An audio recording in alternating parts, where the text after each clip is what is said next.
Emily had always been fascinated by antiques, so when her grandmother passed away, leaving her a grand, ornate mirror, she was both honored and intrigued. The mirror had a dark, mahogany frame, carved with intricate patterns that seemed to tell tales of their own. Every evening, as Emily brushed her hair before bed, she noticed something odd about her reflection. It was subtle at first, a slight delay, a peculiar shadow, or a faint flicker in her own eyes.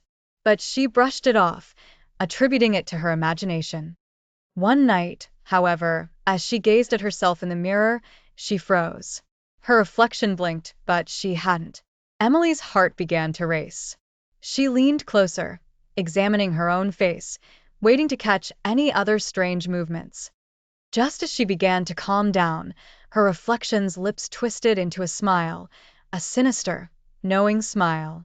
Emily's own mouth was frozen in fear. She stepped back, but her reflection did not. Instead, it pressed its hands against the mirror, as though it were pushing against the glass from the inside. Emily's voice shook as she whispered, What do you want?" To her horror, her reflection whispered back, in a voice that was hers, yet felt alien. "Come inside. It's warmer here." The room grew colder, the light dimming until the only thing Emily could see was the reflection's dark, beckoning eyes. She shook her head, backing away, but felt an icy force drawing her toward the mirror. She tried to scream, but no sound escaped her lips. Her reflection continued to grin, the eyes hungry, its hands slowly reaching toward her. Suddenly, a loud knock at the door snapped her out of her trance. Emily blinked, gasping, and looked around. The mirror was normal again, showing only her terrified face. She glanced back at the door. Maybe it was her neighbor, worried after hearing her scream.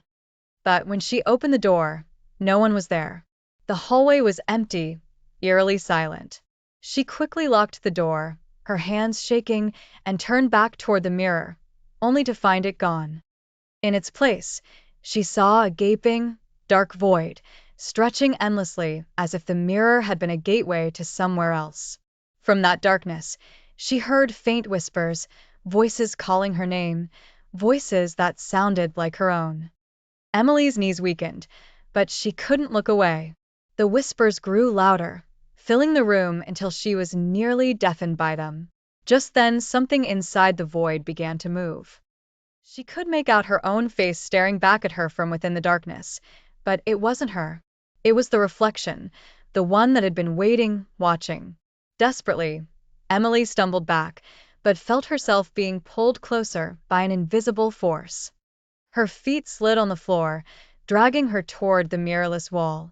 She fought, clawing at the walls, but it was useless. The last thing she saw was her reflection stepping out of the darkness, taking her place in her own world with a triumphant smile. The next morning, Emily's friends found her in the apartment, smiling blankly into a mirror that had reappeared on the wall, her eyes vacant and unblinking. It was as if she had become part of the reflection, trapped within the mirror for eternity, while her doppelganger now lived her life, free and unbound. From that day on, no one ever noticed anything strange about Emily. But if you looked close enough into her eyes, you'd see something was off, a shadow, a darkness waiting to escape.